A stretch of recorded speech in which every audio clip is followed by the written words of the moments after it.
Opisyal nang uupo sa kanilang mga pwesto ang mga kandidatong nanalo sa Hatol ng Bayan 2025 kasunod ng proklamasyon sa kanila ng Commission on Elections. Narito po ang report. Formal nang naihalal bilang kinatawan ng distrito ng Malabon si dating Mayor Lenlen Oreta habang muling uupo bilang alkalde ng lungsod si Jenny Sandoval.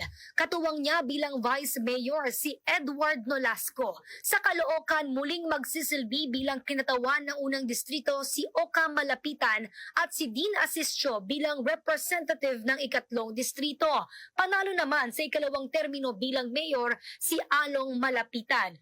Opisyal namang uupo bilang mayor ng Parañaque si dating Congressman Edwin Olivares at Eric Olivares bilang kinatawan ng unang distrito ng lungsod.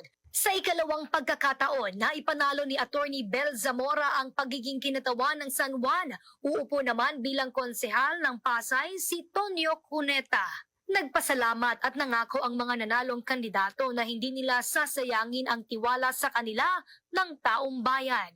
Para sa totoong balita sa Bagong Pilipinas, Princess Jordan, Congress News.